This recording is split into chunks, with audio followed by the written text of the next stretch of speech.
প্রথমেই আমি আল্লাহ রব্বুল আলামিনের কাছে অশেষ শুকরিয়া আদায় করছি, কারণ আল্লাহ রব্বুল আলামিন আজকে আমাদেরকে এই তৌফিক দিয়েছেন। মাননীয় স্পিকার, আপনি এবং আমরা সহ আজ আমরা একটি ফ্যাসিবাদ মুক্ত পরিবেশে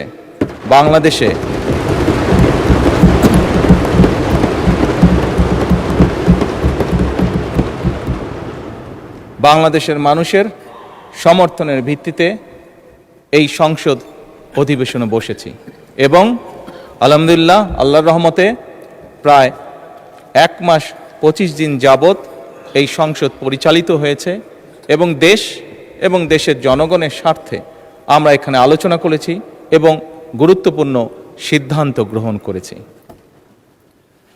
মাননীয় স্পিকার, বক্তব্যের শুরুতেই আমি শ্রদ্ধার সঙ্গে স্মরণ করতে চাই 1971 সালে স্বাধীনতা যুদ্ধে এই দেশের স্বাধীনতা অর্জন করতে গিয়ে যে সকল শহীদ আত্মত্যাগ করেছেন, যে সকল মানুষ শহীদ হয়েছেন। আমি স্মরণ করতে চাই 1990 সালের স্বৈরাচারের বিরোধী আন্দোলনে সকল রাজনৈতিক দলের, গণতান্ত্রিক রাজনৈতিক দলের যে সকল নেতাকর্মী শহীদ হয়েছেন। আমি স্মরণ করতে চাই 2013 সালের শাপলা চত্বরে যে সকল মানুষকে বর্বরভাবে হত্যা করা হয়েছে। আল্লাহর দরবারে প্রার্থনা করি আল্লাহ যাতে তাদেরকে শহীদি মৃত্যু দান করেন। মাননীয় স্পিকার, আমি স্মরণ করতে চাই 2009 সাল থেকে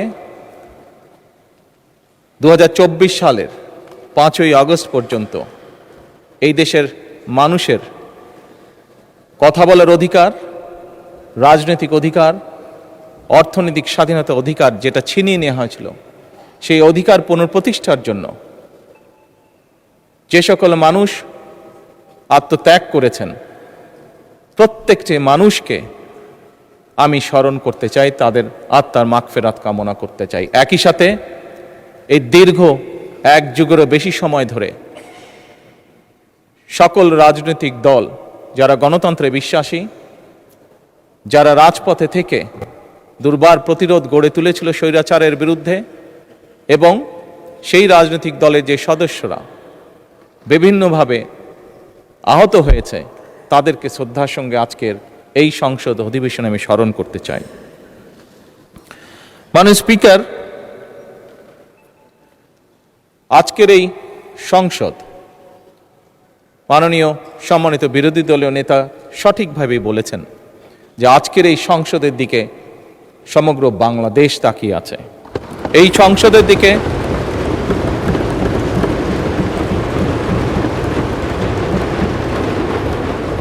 পৃথিবীর প্রতিটি কর্নারে যেখানেই একজন বাংলাদেশি আছে, সম্ভবত প্রত্যেকটি মানুষ এই সংসদের বর্তমান এবং এই সংসদের ভবিষ্যতের দিকে তাকিয়ে আছে একটি দৃঢ় প্রত্যাশা, আশা নিয়ে। মাননীয় স্পিকার, আমরা প্রায় প্রতিটি সংসদ সদস্য বিভিন্ন সময়ে 1 মাস 25 দিন যে আমরা সংসদ অধিবেশন হয়েছে, এই সময়ের মধ্যে প্রায় বলা যায় প্রত্যেক সদস্যই তার বক্তব্যের শুরুতে বিভিন্ন পরিস্থিতিতে, বিভিন্ন বক্তব্যে, বিভিন্ন সময় বিভিন্ন শহীদদের আত্মার মাগফিরাত কামনা করেছেন, তাদের কথা উল্লেখ করেছেন। আমরা শ্রদ্ধা নিবেদন করলাম, শ্রদ্ধা নিবেদন করেছি, ইনশাআল্লাহ ভবিষ্যতেও আমরা শ্রদ্ধা নিবেদন করব। কিন্তু মাননীয় স্পিকার, শুধু কি শ্রদ্ধা নিবেদন করলেই শহীদদের প্রতি আমাদের কর্তব্য শেষ হয়ে যাবে?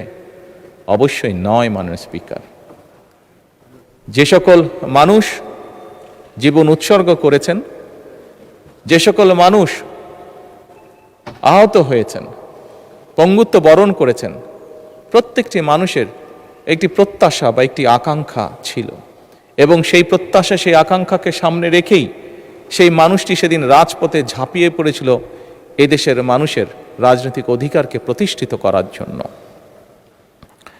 মাননীয় স্পিকার, কি ছিল এই মানুষগুলোর প্রত্যাশা বা আকাঙ্ক্ষা? খুব সংক্ষেপে যদি বলতে হয়, এই মানুষগুলোর প্রত্যাশা ছিল, আকাঙ্ক্ষা ছিল এমন একটি বাংলাদেশ, যে বাংলাদেশে মানুষ মুক্তভাবে কথা বলতে পারবে, আরেকজনের ব্যক্তি স্বাধীনতার প্রতি সম্মান রেখে নিজের মতামতকে প্রকাশ করতে পারবে। এই মানুষগুলির প্রত্যাশা ছিল এমন একটি বাংলাদেশ যেখানে তারা তাদের যোগ্যতা অনুযায়ী তারা তাদের কর্মসংস্থানের ব্যবস্থা করতে পারবে, তাদের জীবন পরিচালনা করতে পারবে। এই রকম প্রত্যাশাগুলো ছিল। মাননীয় স্পিকার, আমি আবারও বিরোধী দলীয় নেতার সাথে একমত প্রকাশ করছি। উনি উল্লেখ করেছেন ওনার বাবা একজন কৃষক ছিলেন এবং কৃষক থাকাকালীন অবস্থায় কি এরকম সমস্যা ফেস করেছেন এই দেশের কৃষক, সেটি সেই সময় হোক, এটি বর্তমান সময় হোক। মাননীয় স্পিকার, এই সকল বিষয়গুলো ওনারা যেমন দেখেছেন, এই সকল বিষয়গুলো আমরা এখানে উপস্থিত প্রত্যেকটি মানুষ, প্রত্যেকটি সংসদ সদস্য আমরা দেখেছি। আমাদের পরিবারে বর্তমানেও কেউ না কেউ প্রত্যক্ষ পরোক্ষভাবে কৃষির সাথে জড়িত। আমরা যে গিয়েছি 12 তারিখের নির্বাচন, আমরা 12ই ফেব্রুয়ারি নির্বাচন হোক, 1991 সালে নির্বাচন হোক, 2001 সালে নির্বাচন হোক, 1996 সালে নির্বাচন হোক, প্রতিটি নির্বাচনে এখানে উপস্থিত প্রত্যেকটি মানুষ আমরা গ্রামে গিয়েছি, খেতে গিয়েছি, কৃষকের কাছে ভোট চেয়েছি, কৃষাণীর কাছে ভোট চেয়েছি, সকল প্রকার মানুষের কাছে আমরা ভোট চেয়েছি। আমরা জানি আমাদের কৃষক ভাইদের কি অবস্থা। মাননীয় বিরোধী দলের নেতাকে আশ্বস্ত করে বলতে চাই, কৃষকদের এই সমস্যা থেকে বের করে আনার জন্যই আমরা আমাদের ম্যানিফেস্টোতে কৃষক কার্ড রেখেছিলাম। মাননীয় স্পিকার,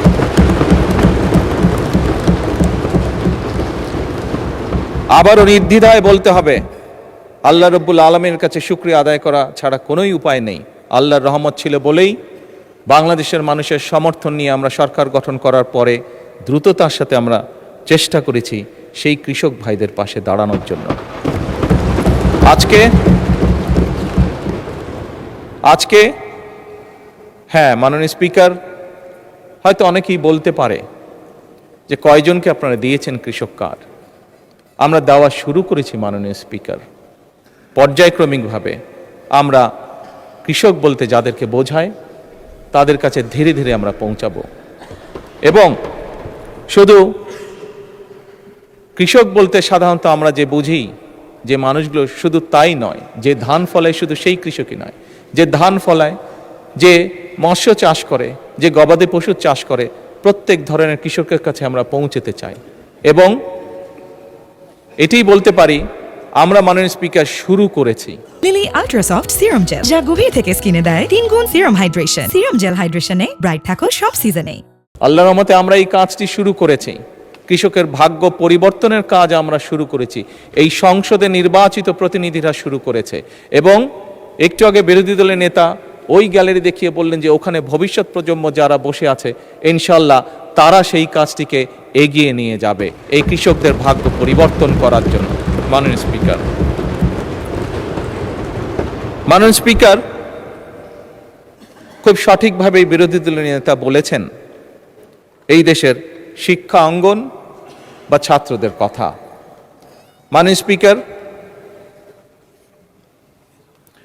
আমরা অবশ্যই চাই না যে আমাদের যে শিক্ষা অঙ্গনগুলোর যে অবস্থা, শিক্ষার্থীদের যে অবস্থা, সেটি এরকম থাকুক, সেটি অবশ্যই পরিবর্তিত হোক। মাননীয় বিরোধী দলীয় নেতার এক সন্তান ব্রিটেনে থাকেন। যেভাবেই হোক রাজনৈতিক কারণে বহু বছর আমাকেও ব্রিটেনে থাকতে হয়েছিল। আমি দেখেছি সেই দেশের স্কুলগুলি কেমন। যখন স্কুলগুলো দেখতাম, সেই দেশের স্কুলের বাচ্চাদেরকে দেখতাম, এই বাংলাদেশের একজন নাগরিক হিসাবে রাজনীতির সাথে জড়িত আছি বলেই খুব স্বাভাবিকভাবেই মনে হতো, আহা, আমার দেশের স্কুলগুলো কেন এমন হতে পারে না।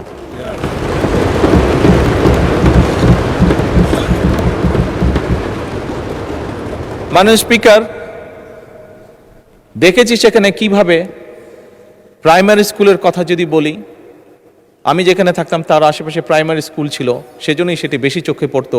সকালে এবং বিকালে যদি কোথাও বের হতাম, দেখতাম যে বাচ্চারা যাচ্ছে, দেখতাম বাচ্চারা কি সুন্দর কাপড় চোপড় পরে যাচ্ছে, পায়ে জুতো, মোজা, সুন্দর শার্ট প্যান্ট, যার যেটি স্কুল ড্রেস সেটি পরে যাচ্ছে।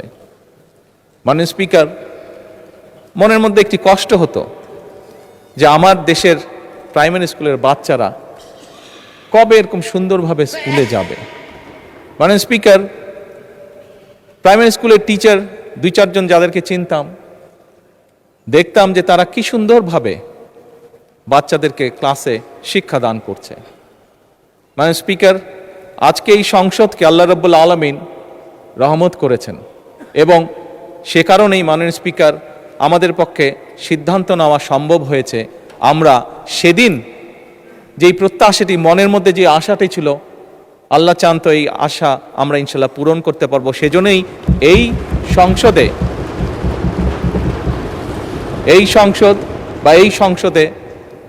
মাধ্যমে যে সরকার গঠিত হয়েছে, মাননীয় স্পিকার, এই সরকার সিদ্ধান্ত গ্রহণ করেছে এবং কাজও শুরু করেছে।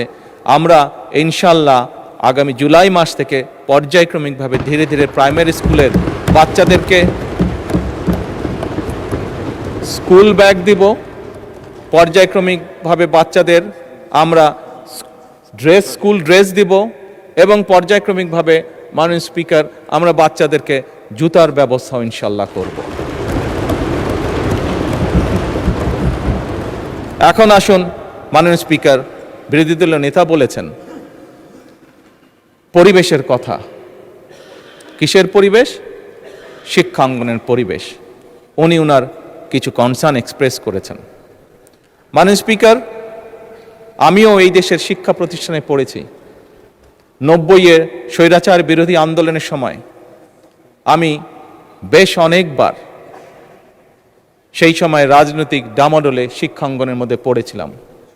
2-1বার বেশ সিরিয়াস অবস্থার মধ্যে পড়ে গিয়েছিলাম। মাননীয় স্পিকার, স্বাভাবিকভাবেই আমি চাই আমার দেশের সন্তানেরা একটি সুন্দর পরিবেশে লেখাপড়া করুক। মাননীয় স্পিকার, সার্বিক বিশ্ব পরিস্থিতিতে আমরা দেখেছি বিশ্বের প্রত্যেকটি দেশ মধ্যপ্রাচ্যে যে ক্রাইসিস যাচ্ছে, যে যুদ্ধ অবস্থা, তার কারণে পৃথিবীর প্রায় প্রত্যেকটি দেশ জ্বালানির সমস্যার সম্মুখীন হয়েছে, যার তাপ হয়তো বাংলাদেশে এসেও লেগেছে। বাংলাদেশের মানুষ বেশ কিছুদিন কষ্ট পেয়েছে এটিতে। আমি বিরোধী দলের নেতার সাথে এই ব্যাপারে কম বেশি একমত। মাননীয় স্পিকার,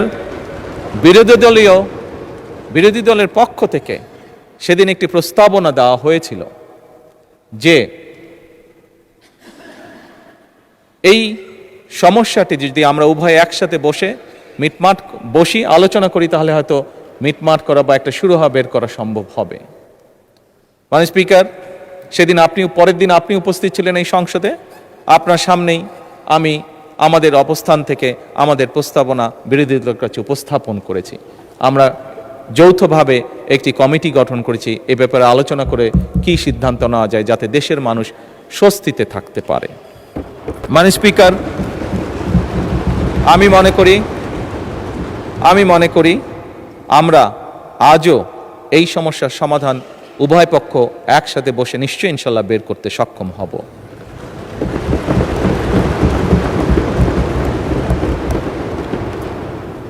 মাননীয় স্পিকার,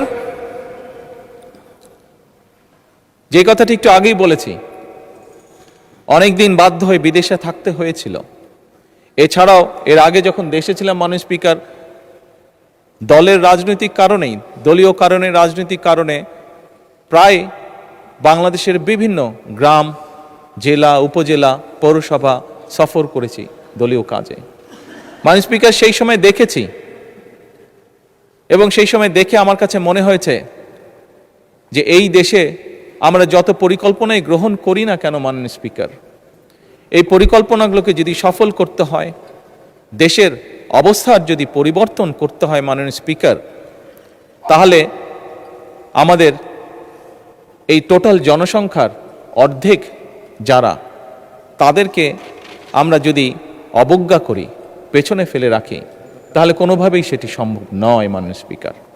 এবং সে কারণেই মাননীয় স্পিকার 1991 থেকে 96 এবং 2001 থেকে 2006 সাল যখন বাংলাদেশ জাতীয়তাবাদী দল দেশনেত্রী খালেদা জিয়ার নেতৃত্বে দেশ পরিচালনার দায়িত্বে ছিল, তখন আমরা মেয়েদের শিক্ষা ব্যবস্থা ক্লাস 12 পর্যন্ত আমরা ফ্রি করেছিলাম।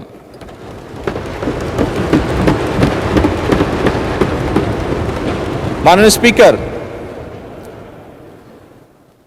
সেজন্যই এই নারী সমাজ যাতে দেশ গঠনে আরও বেশি ভূমিকা রাখতে পারে, সেজন্যই বর্তমান সরকার সিদ্ধান্ত গ্রহণ করেছে, পরিকল্পনা নিয়েছে যে আমরা মেয়েদের স্নাতক বা ডিগ্রি পর্যন্ত আমরা শিক্ষা ব্যবস্থা ফ্রি করব। এবং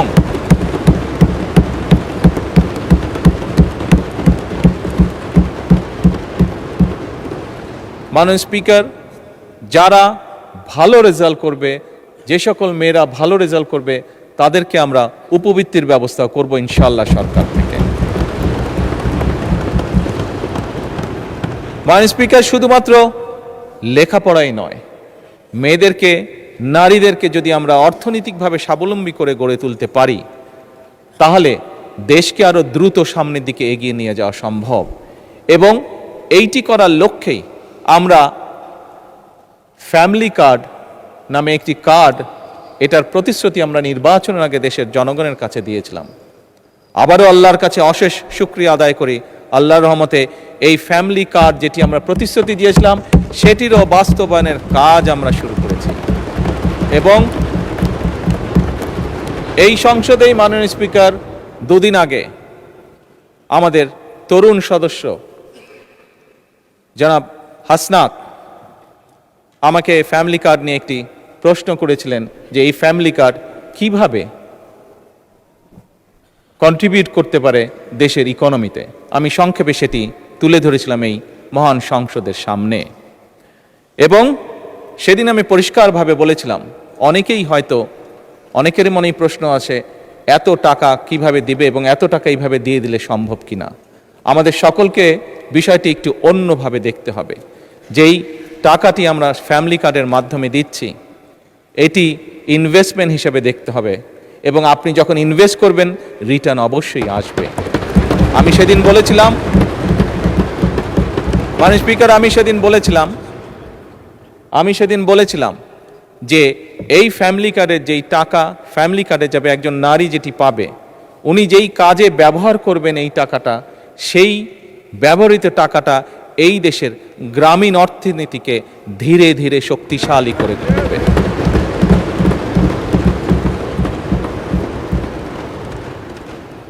মাননীয় স্পিকার,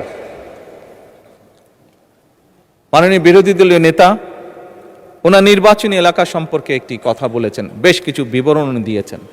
এই সংসদে আজকে দাঁড়িয়ে আমি আমার অবস্থান থেকে পরিষ্কারভাবে বলতে চাই, অনুরোধ জানাবো মাননীয় বিরোধী দলীয় নেতাকে, মাননীয় বিরোধী দলীয় নেতা, আমি যে মন্ত্রণালয়ের অধীন কাজ, আমার পাশেই সেই মিনিস্টার সাহেব বসে আছেন। প্রোটোকল হিসাবে মিনিস্টার সাহেবকে আমি এরই ভিতরে নির্দেশনা দিয়েছি যে আপনার কাজগুলো উনি দেখবেন, এবং তার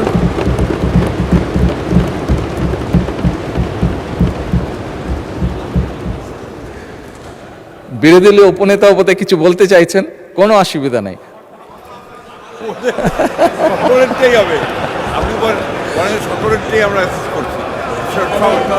মাননীয় স্পিকার, যে এক মিনিট, একটু আগে ফরিদপুরে 1 আসনের সংসদ সদস্য এসেছিলেন, উনিও কিছু কথা আমাকে বলেছেন।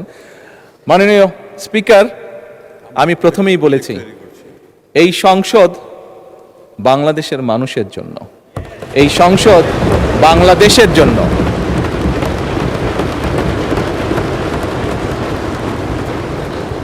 মাননীয় স্পিকার, যে কথাটি বলছিলাম, আমি বিরোধী দলের নেতা এবং উপনেতা, স্বাভাবিকভাবে যেহেতু ওনারা নেতা এবং উপনেতা, স্বাভাবিকভাবে লিডার তো কিছুটা প্রায়োরিটি পাবেই।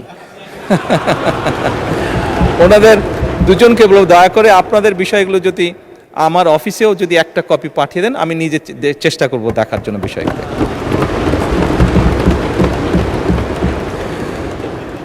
মাননীয় স্পিকার, উনি ওনার এলাকার সমস্যার কথা বলতে গিয়ে একটি কথা বলেছেন, ওনার এলাকার জলবদ্ধতার কথা বলেছেন, খালের কথা বলেছেন। মাননীয় স্পিকার, আপনি দেখেছেন এই সংসদেই গতকাল চট্টগ্রামের ভারী বর্ষণের কারণে কিছু কিছু জায়গায় জলবদ্ধতা হয়েছিল এবং এখানে বসে দ্রুততার সাথে আমি স্থানীয় সরকার প্রতিমন্ত্রী যে আছে তাকে তাৎক্ষণিকভাবে চট্টগ্রামে পাঠিয়েছিলাম বিষয়টি দেখে যতটুকু সম্ভব ফয়সলা করার জন্য। মাননীয় স্পিকার, এই ঘটনাটা দিয়ে আমি যেটা বলতে চাইছি সেটা হচ্ছে যে এই সরকার জনগণের নির্বাচিত সরকার, এই সরকার জনগণের কাছে জবাবদিহিমূলক সরকার এবং সে কারণেই মাননীয় স্পিকার এবং সে কারণেই আমরা আমাদের দ্রুততার সাথে আমরা চেষ্টা করেছি ব্যবস্থা গ্রহণ করতে যাতে যত দ্রুত সম্ভব জনগণের সমস্যা লাঘব করা সম্ভব হয়। একই সাথে মাননীয় স্পিকার, আমি আবার কৃষকের কাছে ফিরে যেতে চাই।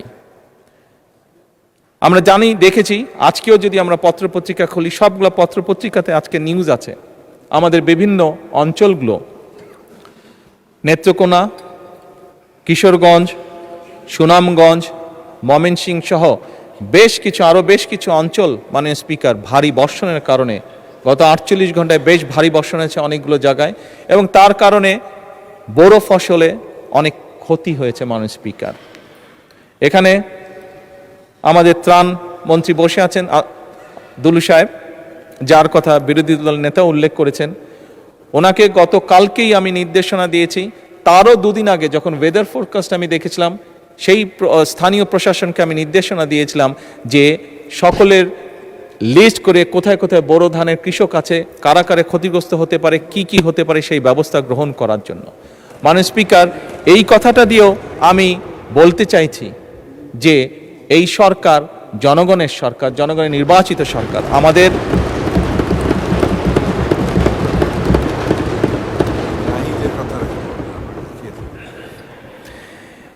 জনগণের নির্বাচিত সরকার এবং আমাদের প্রথম দায়িত্বই হচ্ছে জনগণের দেখভাল করা। মাননীয় স্পিকার,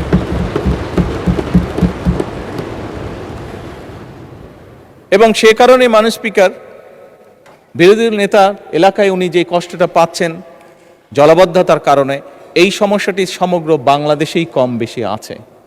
মাননীয় স্পিকার, বাংলাদেশে এরকম অনেক জায়গা আছে যেখানে বর্ষাকালেও কৃষকরা পানির কষ্ট ভোগ করে, যেখানে বর্ষাকালেও বিভিন্ন সময় সেচ ব্যবস্থা তারা দিতে পারে না, শুধুমাত্র সঠিকভাবে সেচের পানি তারা আনতে পারে না বলে। এবং সে কারণেই মাননীয় স্পিকার, শহীদ রাষ্ট্রপতি জিয়াউর রহমানের সেই যুগান্তকারী খাল খনন কর্মসূচি আমরা আবারও শুরু করেছি।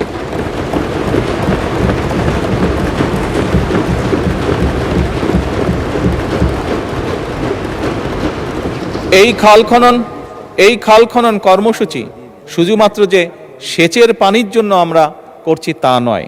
এই খাল খনন, জি এটা 10,000 টাকা, যেটা জি অসুবিধা নেই বলবো।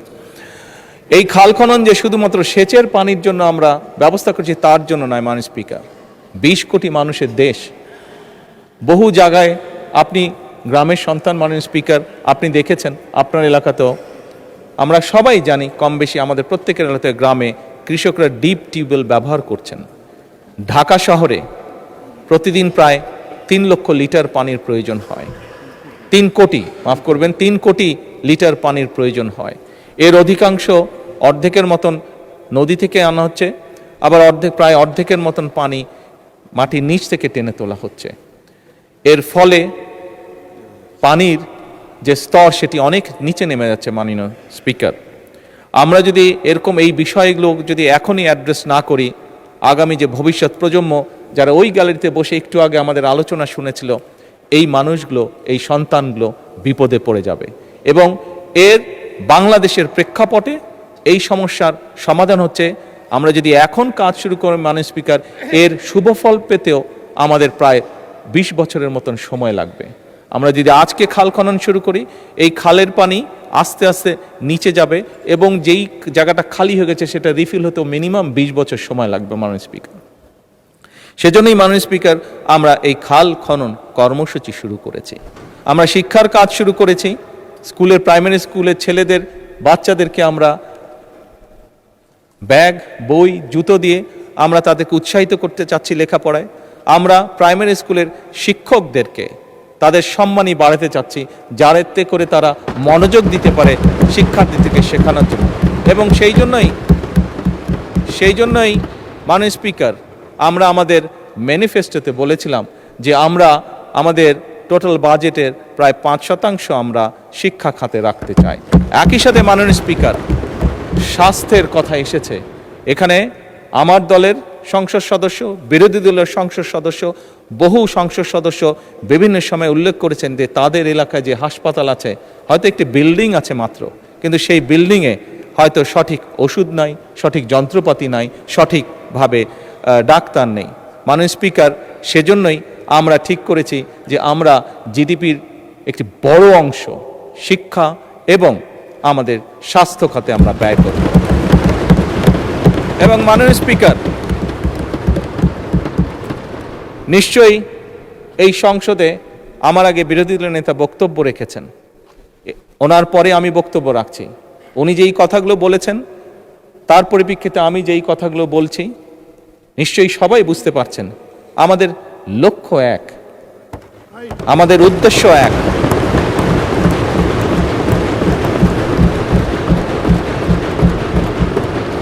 আমাদের গন্তব্য এক। লক্ষ্য কি? লক্ষ্য হচ্ছে বাংলাদেশের মানুষ। উদ্দেশ্য কি?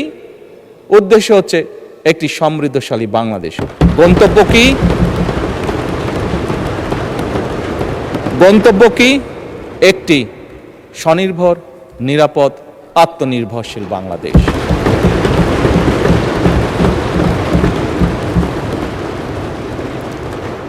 মাননীয় স্পিকার, এটি সংসদ, জাতীয় সংসদ।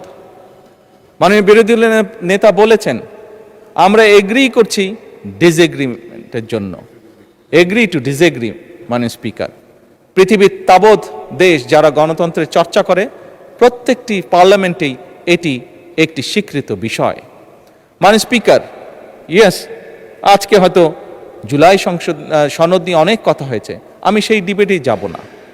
কারণ একটু আগেই আমি বলেছি আমাদের লক্ষ্য, উদ্দেশ্য, গন্তব্য হচ্ছে এই দেশ, দেশের জনগণ এবং একটি আত্মনির্ভরশীল সমৃদ্ধশালী বাংলাদেশ।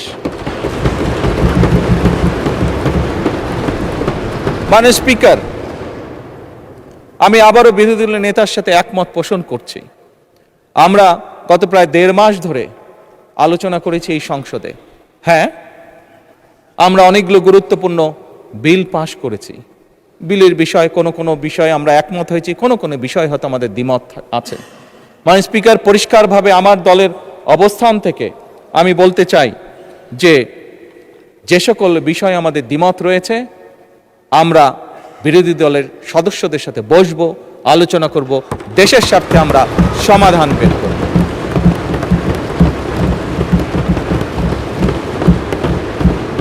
মাননীয় স্পিকার, নিশ্চয়ই আপনারও মনে আছে, এখানে সকলেরই মনে আছে, রোজার সময় বিরোধী দলীয় নেতা আমাকে ওনাদের ইফতার পার্টিতে দাওয়াত করেছিলেন। আমরা সেখানে গিয়েছিলাম, আমি গিয়েছিলাম, আমার সাথে আজকের হোম মিনিস্টারের সাথে ছিলেন। আমরা সেখানে ওনাদেরকে প্রস্তাব দিয়েছিলাম যে ডেপুটি স্পিকারের প্রস্তাবটি, যে ওটা ওনাদের দলীয় সিদ্ধান্তের কারণে ওনারা সেটা গ্রহণ করেন, সেটা ওনাদের পলিসির ব্যাপার, কিন্তু আমরা ওনাদেরকে প্রস্তাব দিয়েছিলাম যে আমরা চাই যে ডেপুটি স্পিকার আমরা ওনাদের কাছ থেকে চেয়েছিলাম। মাননীয় স্পিকার, আজকে আবারও পরিষ্কারভাবে আমি বলতে চাই এই প্রস্তাবটি মাননীয় বিরোধী দলের নেতা এবং মাননীয় বিরোধী দলের সদস্যবৃন্দ, আমাদের এই প্রস্তাবটি এখনো ওপেন আছে। আমরা এখনো এই প্রস্তাবটি ওপেন রেখেছি। এই প্রস্তাবটি দেওয়ার মাধ্যমে আবারও আমরা আমাদের পরিষ্কার ইন্টেনশন বোঝানোর চেষ্টা করেছি। যেভাবে ঠিক বিরোধী দলের নেতা সেদিন বলেছিলেন যে আসুন আমরা দুই দল মিলে যদি একসাথে একটি কমিটি গঠন করি, যেখানে জ্বালানির বিষয়ে যদি কোনো সমস্যা থেকে থাকে আমরা আলোচনা করে একটি সিদ্ধান্ত নিতে পারবো। ওনারা যেরকম ওনাদের ইন্টেনশন দেখিয়েছেন, আমরাও সেই সময় আমাদের ইন্টেনশন পরিষ্কারভাবে তুলে ধরেছি। একইভাবে মাননীয় স্পিকার, এই সংসদ অধিবেশন শুরুর আগে আমি ওনার বাসায় গিয়েছিলাম। ওনার বাসায় গিয়ে দেশ পরিচালনা করার জন্য ওনাদের সহযোগিতা আমি চেয়ে এসেছিলাম। একইভাবে আমি নাহিদ ইসলামেরও বাসায় গিয়েছিলাম। এনসিপির কাছে আমি বলেছিলাম দেশ পরিচালনায় আপনাদেরও সহযোগিতা প্রয়োজন। মাননীয় স্পিকার,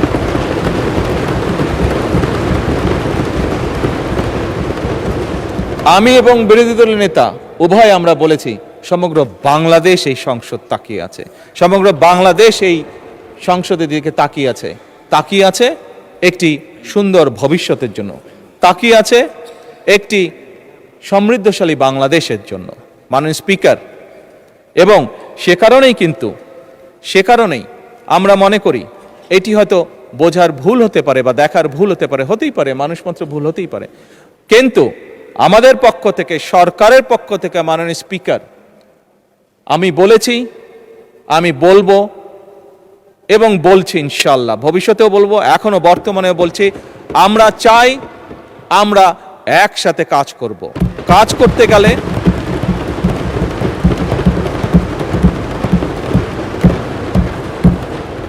মাননীয় স্পিকার, অতীতে যতবারই গণতন্ত্র চলতে শুরু করেছিল বিভিন্ন সময় গণতন্ত্র বাধাগ্রস্ত হয়েছে। গণতন্ত্র যতবারই বাধাগ্রস্ত হয়েছে দেশের অর্থনীতি বাধাগ্রস্ত হয়েছে। গণতন্ত্র যতবারই বাধাগ্রস্ত হয়েছে দেশের স্বাস্থ্য ব্যবস্থা বাধাগ্রস্ত হয়েছে। গণতন্ত্র যতবারই বাধাগ্রস্ত হয়েছে দেশের মানুষের কর্মসংস্থান বাধাগ্রস্ত হয়েছে। গণতন্ত্র যতবারই বাধাগ্রস্ত হয়েছে দেশের অর্থনীতি, মাননীয় স্পিকার, বাধাগ্রস্ত হয়েছে। কাজেই এই মুহূর্তে আমরা সকলে যদি গিয়ে একটি সাধারণ মানুষকে জিজ্ঞেস করেছি তুমি কি চাও, আমি বিশ্বাস করি একজন সাধারণ মানুষ বলবে আমরা শান্তি চাই। একজন সাধারণ মানুষ বলবে আমরা নিরাপদ রাস্তা চাই। একজন সাধারণ মানুষ বলবে আমি আমার লেখাপড়া শেষ করে আমি একটি কর্মসংস্থান চাই। একজন গৃহিণী বা একজন নারী বলবে আমি নিরাপদে রাস্তায় যেতে চাই। মাননীয় স্পিকার, আজকে আমরা ইতিহাস নিয়ে হয়তো অনেক ডিবেট করেছি, কিন্তু মাননীয় স্পিকার, আমাদের এই ইতিহাসের ডিবেট সেই হামে অসুস্থ বাচ্চার মার মন কি শান্ত করতে পারবে? পারবে না। তার জন্য তো মাননীয় স্পিকার,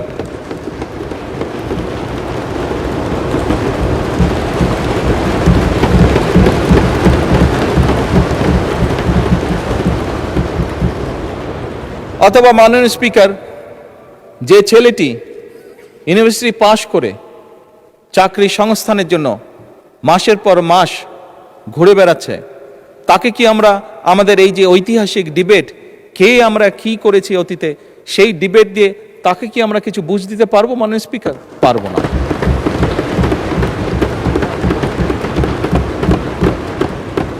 মাননীয় স্পিকার, আমি একটু আগেই বলেছি যে বোরো ধানের এই যেখানে অতিবৃষ্টি হয়েছে সেখানে যেই ফসল কৃষকরা ক্ষতিগ্রস্ত হয়েছে, তাদের কাছে যদি আমরা আমাদের এই মহান সংসদের মূল্যবান ঐতিহাসিক ডিবেট উপস্থাপন করি, সে যে ফসল হানির যে কষ্ট, সেই কষ্ট কি তার লাঘব করা সম্ভব হবে যদি তার জন্য আমরা কোনো একটি ব্যবস্থা করতে না পারি যে আগামী 3 মাস সে কি খাবে?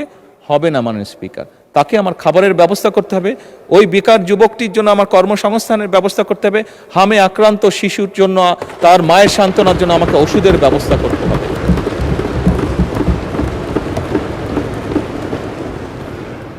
মাননীয় স্পিকার, আমার কাছে একজন রাজনীতিবিদ হিসাবে মনে হয় খুব সম্ভবত বাংলাদেশের মানুষ যত না রাজনৈতিক ডিবেট চায়, যত না রাজনৈতিক বিভিন্ন বক্তব্য চায়, তার থেকে তারা তাদের সমস্যার সমাধান চায়।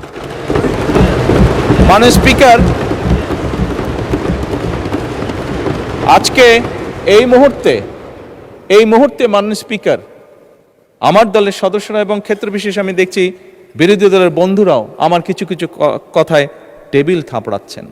মাননীয় স্পিকার, এই যে চেয়ারটা আপনি দেখছেন, যেই চেয়ারে আমি এখানে বসছি আপনার সামনে মাননীয় স্পিকার, এই চেয়ারটি খুব কঠিন একটি চেয়ার মাননীয় স্পিকার।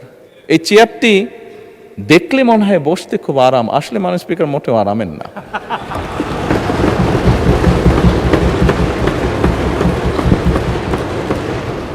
এই চেয়ারটিতে বসলে মাননীয় স্পিকার প্রতি মুহূর্তে মনে হয় যে আগুনের তপ্ত হিট আসছে মাননীয় স্পিকার। হাসার কিছু নেই, আমি যা ফিল করি আমি আপনাদেরকে তাই বলছি, মাননীয় স্পিকার এই চেয়ারের থেকে উঠে দাঁড়িয়ে আপনার সামনে বক্তব্যে আমি হয়তো অনেক পপুলার কথা বলতে পারতাম, যেটাতে আরো অনেক বেশি তালি হতো মাননীয় স্পিকার, কিন্তু এই চেয়ার আমাকে বলে যে আমি সবসময় পপুলার কথা বলতে পারি না, আমাকে সেটাই বলতে হবে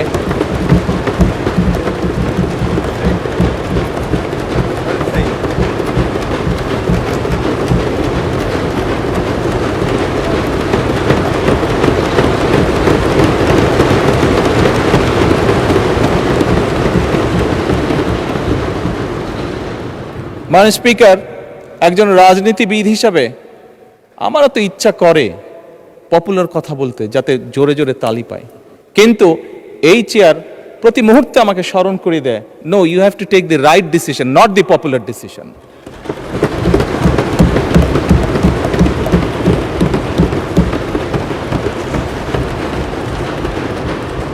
মাননীয় স্পিকার, আপনার মাধ্যমে আজকে এই সংসদের এই সবুজ চেয়ারে যারা বসে আছেন, আমি মনে করি আজকে বোধহয় আমাদেরকে সিদ্ধান্ত নিতে হবে যে আসুন আমরা পপুলার ডিসিশনে আলাপ করব না, আমরা আলাপ করব সঠিক ডিসিশনের ব্যাপারে, রাইট ডিসিশনের ব্যাপারে।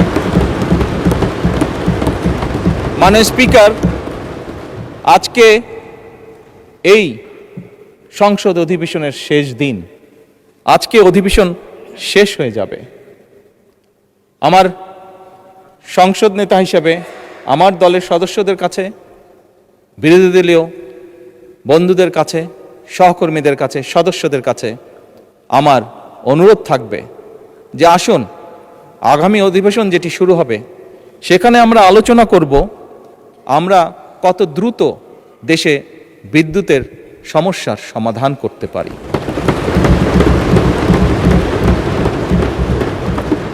মাননীয় স্পিকার, আমরা আলাপ করতে চাই, আমি আলাপ করতে চাই আগামী সংসদে কত দ্রুত আমরা কত বেশি সংখ্যক মানুষের কর্মসংস্থান দেশেই হোক বিদেশি হোক তৈরি করতে পারি।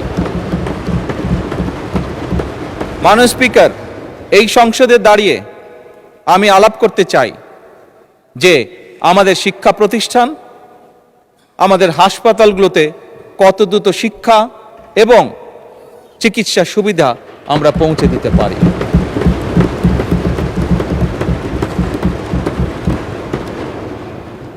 মাননীয় স্পিকার, দিনের কার্যবিধিতে আপনি যখন শুরু করেন বিভিন্ন সময় বিভিন্ন সংসদ সদস্য বলে ওঠেন তার এলাকায় রাস্তা লাগবে, তার এলাকায় ব্রিজ লাগবে, কারো এলাকায় কালভার্ট লাগবে, স্বয়ং বিরোধী দলীয় নেতা ওনার এলাকার সমস্যার কথা বলেছেন। মাননীয় স্পিকার, আমরা যদি দেশের পরিস্থিতি স্থিতিশীল রাখতে না পারি, দেশে আমরা যদি অর্থনৈতিকভাবে শক্তিশালী করতে না পারি, মাননীয় স্পিকার, বর্তমান প্রেক্ষাপটে যেখানে 30 লক্ষ কোটি টাকার ঋণ নিয়ে এই সংসদ দেশ পরিচালনা শুরু করেছে, সেই দেশকে আমরা এগিয়ে নিতে পারবো না। আমরা যদি একটি স্টেবল গভর্নমেন্ট রাখি, আমরা যদি একটি স্টেবল পার্লামেন্ট এনশিওর করতে না পারি, মাননীয় স্পিকার, আমরা কোনোভাবেই এই দেশকে সামনে নিয়ে যেতে পারবো না। মাননীয় স্পিকার, এই দেশকে যদি সামনে নিতে হয় তাহলে অবশ্যই আমাদের উভয় পক্ষকে একসাথে কাজ করতে হবে। হ্যাঁ, বাংলাদেশে আইটি শিল্পের বিকাশ কিভাবে হবে এ ব্যাপারে হয়তো আমাদের মধ্যে ডিবেট হতে পারে, এ ব্যাপারে আমাদের মধ্যে দ্বিমত থাকতে পারে, কিন্তু বাংলাদেশের আইটি শিল্পের বহিঃপ্রকাশ হতে হবে, এ ব্যাপারে আমাদের মধ্যে নিশ্চয়ই কোনো ডিবেট নেই। মাননীয় স্পিকার, সেজন্যই আসুন আজকে আমরা সিদ্ধান্ত গ্রহণ করি যে আমাদের আলোচনার বিষয়বস্তু হবে এই দেশের মানুষের ভাগ্যের পরিবর্তন, আমাদের আলোচনার বিষয়বস্তু হবে আমাদের আলোচনার স্পিকার আমাদের আলোচনার বিষয়বস্তু হবে যে আমরা অন্য দেশের উদাহরণ দেব না, বরং আমাদের দেশকে আমরা সামনে এগিয়ে নিয়ে যাব। স্পিকার 1971 সালে এই দেশ যখন স্বাধীন হয়েছে, এই মুহূর্তে আমরা বিভিন্ন বিবেচনায় আমাদের দেশকে যদি স্ট্যান্ডার্ডে ধরি, আমাদের মতন অনেকগুলো দেশ ছিল যারা হয়তো 1972-73 সালে স্বাধীন হয়েছে, তারা আমাদের থেকে এগিয়ে গিয়েছে। স্পিকার আমরা পারিনি কেন? বিকজ বিভিন্নভাবে এই দেশকে একটু আগেই যেটা বলেছি স্পিকার, বাধাগ্রস্ত করা হয়েছে গণতন্ত্রকে। স্পিকার গণতন্ত্র বাধাগ্রস্ত যদি হয়, গণতন্ত্র প্রতিবার বাধাগ্রস্ত হলে অর্থনীতি, শিক্ষা, স্বাস্থ্য সব কিছু বাধাগ্রস্ত হবে। কাজেই মাননীয় স্পিকার, আপনার মাধ্যমে আমি বিরোধী দলীয় সহকর্মীদের কাছে আহ্বান জানাতে চাই, আসুন আমরা ডিবেট করব, আমরা বিতর্ক করব, আমরা আলাপ করব, আমরা আলোচনা করব, আমরা বসবো, কথা বলবো, কিন্তু কোনোভাবেই এই সংসদকে ব্যর্থ হতে দেওয়া যাবে না।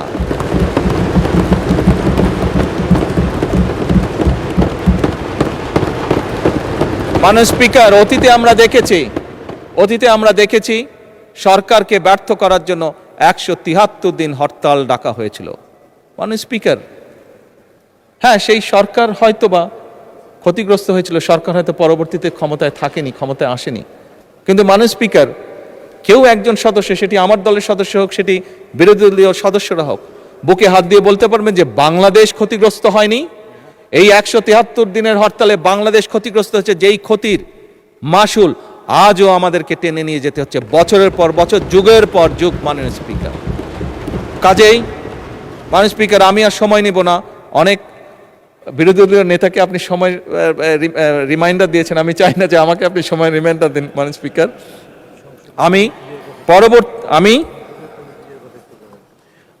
আমি বিরোধী দলীয় নেতার সাথে একমত হয়েই বলতে চাই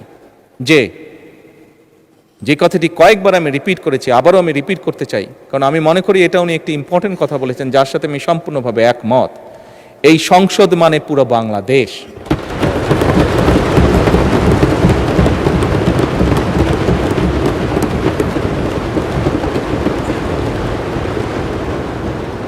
এই সংসদ মানে, এই সংসদের সফলতা মানে ভবিষ্যৎ সমৃদ্ধ বাংলাদেশ। এবং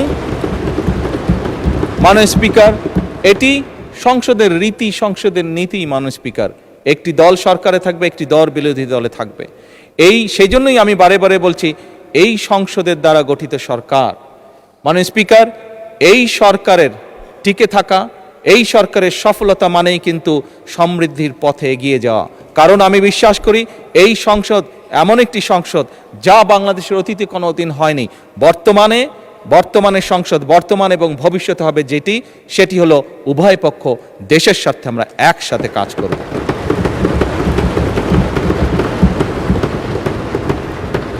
স্পিকার, আমরা উভয় পক্ষ আসুন কেউ কাউকে ব্যর্থ করতে চাইব না, কারণ আপনি এবং আমি, আপনারা এবং আমরা মিলেই কিন্তু পূর্ণ সংসদ, আমরা মিলেই কিন্তু পূর্ণ সংসদ।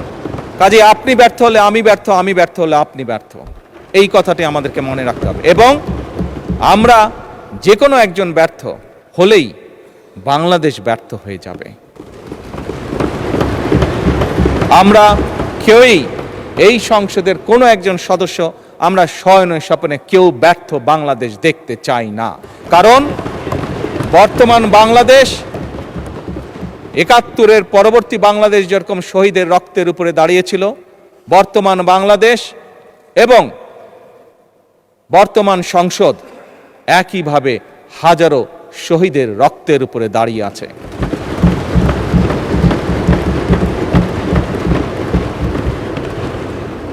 স্পিকার, শেষ অধিবেশনের দিনে আমি এইটুক আমার অবস্থান থেকে আবার পরিষ্কার করে দিতে চাই, আমার সরকারের অবস্থান থেকে আবার পরিষ্কার করে দিতে চাই যে আমরা সব সময়, সকল সময় প্রস্তুত আছি বিরোধী দলের সদস্যের সাথে বাংলাদেশের স্বার্থে, বাংলাদেশের মানুষের সাথে যে কোনো আলাপ আলোচনায় অংশগ্রহণ করার জন্য, এবং আলাপ আলোচনার ভিত্তিতে আমরা উভয়ে সকলে একসাথে এই দেশকে ইনশাল্লাহ সামনের দিকে এগিয়ে নিয়ে যাব। এই দেশের মানুষের প্রত্যাশা পূরণ করার আমাদের সর্বশক্তি দিয়ে চেষ্টা করব। মাননীয় স্পিকার, এবার পরিশেষে আমি আন্তরিকভাবে আমার পক্ষ থেকে, আমার সরকারের পক্ষ থেকে, আমাদের সংসদের পক্ষ থেকে মাননীয় স্পিকার আপনাকে আন্তরিকভাবে ধন্যবাদ জানাচ্ছি। আমি ধন্যবাদ জানাতে চাই মাননীয় ডেপুটি স্পিকার, মন্ত্রিসভার মাননীয় সদস্যবৃন্দদেরকে, মাননীয় চিফ হুইপবৃন্দকে এবং সকল সংসদ সদস্যবৃন্দকে। আমি বিশেষভাবে ধন্যবাদ জানাতে চাই মাননীয় বিরোধী দলীয় নেতা এবং বিরোধী দলীয় সকল সদস্যবৃন্দকে, কারণ একটু আগেই আমি বলেছি, আমরা ছাড়া আপনারা পরিপূর্ণ নন, আপনারা ছাড়া আমরা পরিপূর্ণ নই। সেই কারণেই আমি মাননীয় বিরোধী দলীয় নেতা এবং বিরোধী দলের সকল সদস্যদেরকে বিশেষভাবে শুভেচ্ছা জানাতে চাই। আমি আন্তরিকভাবে ধন্যবাদ জানাতে চাই মাননীয় স্পিকার, সচিবালয়ের সচিব সহ কর্মকর্তা এবং কর্মচারীবৃন্দকে, সকল কর্মচারীবৃন্দকে। তারা অক্লান্ত পরিশ্রম করেছেন এই 1.5 মাস সময় প্রায়। আমি ধন্যবাদ জানাতে চাই সরকারের বিভিন্ন মন্ত্রণালয়, বিভাগ এবং দপ্তরের কর্মকর্তা কর্মচারীবৃন্দদেরকে, যারা আমাদেরকে এই সংসদকে সহযোগিতা করেছেন এত অল্প সময় দ্রুততার সাথে এতগুলো বিল উপস্থাপন করে এইগুলো সম্পূর্ণ কাজগুলো সমাধান করার জন্য। মাননীয় স্পিকার, আমি ধন্যবাদ জানাতে চাই চিকিৎসক, পুলিশ সদস্য, ফায়ার সার্ভিসের সদস্য, গণপূর্ত বিভাগের সদস্য, বিদ্যুৎ ও টেলিগ্রাম ফোন বিভাগের সদস্য। আমি বিশেষভাবে আবারও ধন্যবাদ জানাতে চাই নিরাপত্তা বাহিনী সহ সংশ্লিষ্ট সকল সেবাদানকারী প্রতিষ্ঠানের ব্যক্তিবর্গকে।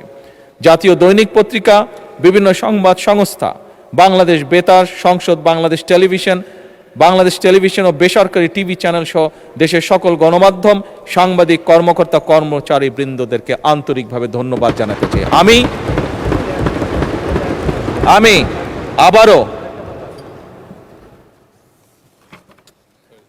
আমি আবারও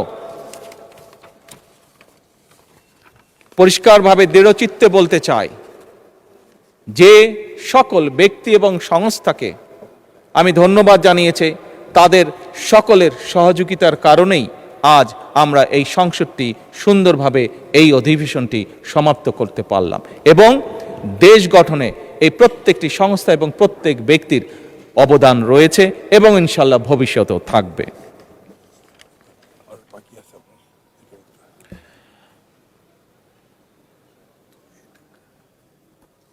এটা তো বললাম।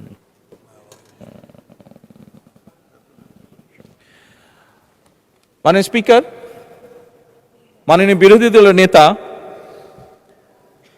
এই সংসদ কার্যালয়ের কর্মকর্তা এবং কর্মচারী বৃন্দ সহ সংসদ ভবন, প্রধানমন্ত্রী দফতরের সহায়ক হিসাবে বিভিন্ন বিটিভি এবং বেতার কর্মদের বিভিন্ন ব্যক্তির বিষয়ে উনি বলেছেন তাদেরকে কিছু সম্মানের ব্যবস্থা করার কথা, আপনাকে অনুরোধ জানিয়েছেন। আমি ওনার এই প্রস্তাবকে সম্পূর্ণভাবে সমর্থন করছি। মাননীয় স্পিকার,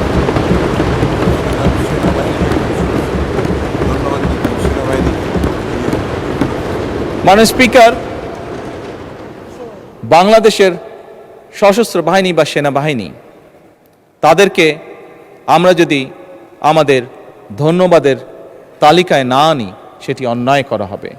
ফ্যাসিবাদের পলায়নের পরে মাননীয় স্পিকার, এই সশস্ত্র বাহিনী এবং সেনাবাহিনী তাদের সর্বোচ্চ দিয়ে চেষ্টা করেছে যে দেশকে একটি সুশৃঙ্খল অবস্থার মধ্যে রাখা,